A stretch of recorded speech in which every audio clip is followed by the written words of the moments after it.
Okay, tonight we begin with some breaking news that you have probably seen. The Democratic candidate for Senate in Maine, Graham Plattner, has officially announced that he will be suspending his campaign following multiple allegations of sexual assault, which he denies. We knew where this is headed. We knew where it was headed. We talked about it last night. But I will say it is an end to what has been an unpredictable, incredibly tumultuous, at times fascinating simply because of the political story, and ultimately deeply enraging political career for Graham Plattner, enraging for all of us. And we have covered this race from the very beginning on purpose, because I think it's important that we don't put our heads in the sand and just project upon all of you what we think and only talk to people at a table in Washington, D.C. I think one of the most important things we can do is listen to voters, to watch and to try to understand what is happening in this country, even if it doesn't totally make sense. And I'm not talking about what consultants said or what Washington talking heads say. I'm talking about what the voters in Maine were telling all of us when they voted for Graham Plattner in the Maine primary, despite all of the controversies that preceded the assault allegations. Remember, she dropped out of the race, a pretty popular governor of Maine, because she couldn't raise enough money. That is telling us something. Important to listen to that, even if he is a deeply flawed candidate. But now it is over. It's over because not of all the people who are out there patting themselves on the back, and there are a lot of them on Twitter, believe me, it's driving me crazy. It's because of the bravery of the women who came forward to tell their stories. That is why. It is these women. And because there was no longer a path forward for Graham Plattner once they did. Of course there wasn't. It is because of those women. Those are the women who should be patting themselves on the back. Nobody else. And tonight, the video that he recorded and posted online announcing his decision, which was more than 11 minutes long, and it took quite a long time to get to the point, showed us more of who Graham Plattner actually is. Someone who, in the face of incredibly serious and extremely credible allegations, seemed to blame everyone but himself. Hey, everyone. It's Graham Plattner here. I think, as many of you know, over the past couple days, I have faced some very serious allegations, and I just want to make it clear. This is all false. The things that have been claimed did not happen. It's not real. What we have accomplished here, you made possible. The people of Maine, the volunteers, the voters, the grassroots donors, and I have all the faith in the world that we could win if we could continue to harness that. But the brutal political reality is that they are going to take everything away from us. Those in power who have the ability to do so are using these allegations as an excuse to take away all of the things that we need to run a campaign. We are going to lose our ability to fundraise. We are going to lose our ability to access voter data. We are going to lose all of the things that any campaign needs on the basic level simply to function. Larger organizations, the national level party, the bigger donor networks, they have all committed to spending no money in this race if I'm in it. They would rather see Susan Collins win than have me be the next senator from Maine.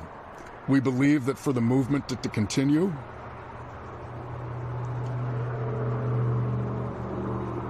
it can't be me. And for that reason,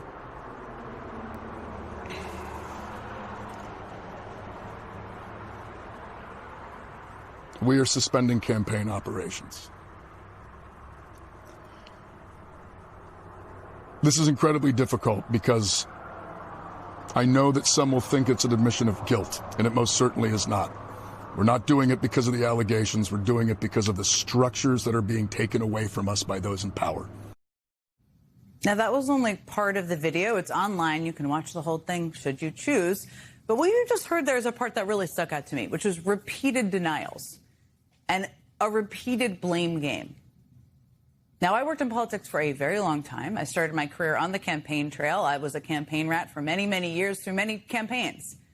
I have never witnessed a member of any political establishment, whatever the heck that means, forcing a woman to come forward and falsely accuse someone of sexual assault in order to tank a specific campaign. You know why?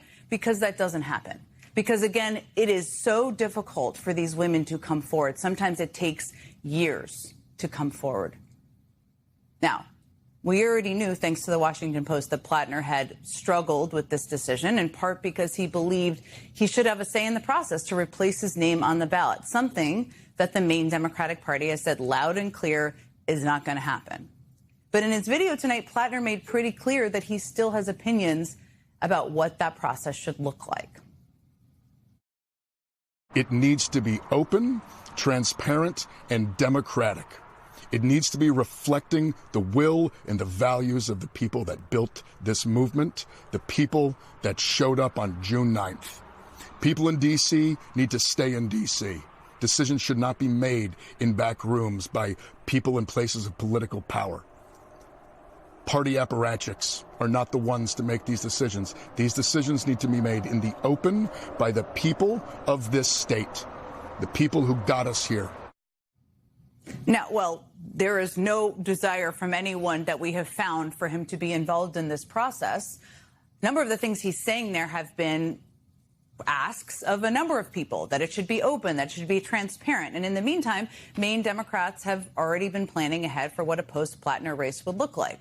Earlier tonight, party leaders announced that more than 100 of their state committee members voted to hold a nominating convention to choose a new nominee. And separately, MS Now is reporting that according to earlier discussions, a proposed total of 500 to 600 delegates would participate in that convention to choose Plattner's replacement. Although at this point, and we'll see if there's any news tonight over the next hour, we'll tell you, no date or location has been chosen for that. So what does this mean for a race that is likely very necessary for Democrats to win if they want to take back the Senate? This would be one of 4 potential seats. There are other paths, but this is an important part of the path. But does it mean that Republican Senator Susan Collins is a shoo-in to win? Because the Republicans will tell you that right now. No, I don't think it does. Maine is very much still a blue state. But if Democrats want to prevent that from happening, these coming moments, the choices they make in finding a new candidate, the way they do this process are crucial. Let me ask you, Molly, because one of the things, and I think you could hear from the tone of my voice that has driven me absolutely crazy, and I'm betting it has driven you crazy, is that, I mean, Plattner, he repeatedly made clear that he's not dropping out because of the accusations, but because the Democratic Party withdrew financial and structural support from his campaign, essentially blaming the party for his suspension. I mean, the thing I was going to say that's driving me crazy is this kind of, the people who are to thank here are the women who came forward, and they are the ones who are the reason we are here right now. Yet he seemed to blame the party apparatus for what? I mean, forcing women to come out and do something that is harder than anything else. I guess I just have to ask you about that first, and we got to talk about the path forward, but I know you have thoughts on that. Yeah, I mean, look, you had this victim who came forward. She's really a survivor at this point, who came forward to talk about her experience. And she had tried to sort of thread the needle a little bit with the New York Times. And it's funny because when I read that New York Times article, I was like, none of this makes sense. There's got to be something here. And I actually asked Plattner, asked his team, what, am I missing something? Is there something else coming? And remember, all of us have this entire time asked Plattner and his team, is there more stuff? Because there was not one allegation, But the thing I'm so struck by is just the incredible self-pity of this video announcement, because he is saying all the things the Maine Democratic Party is saying, right? They are saying they want transparency. They want the people of Maine. You watch those videos that they put out, and it's the same. They are saying all the things he's saying, but somehow he implies that this has sort of happened to him, right? That someone has gone and made him post those Reddit posts, that made him get that tattoo, and then all of these allegations. So the thing that I'm struck by is that, those voters are the voters who will make a Democrat win that Senate seat. And so if he continues with this narrative, it's going to depress turnout, and it will ultimately give Susan Collins the win. And we see that Maine is doing this the Maine Democrats are doing this in a very transparent way. And so I'm just really surprised to see him taking this stance on it. I'm not surprised. He's been blaming everybody else throughout the process here, but it is in this final video quite striking, or at least the final video for now.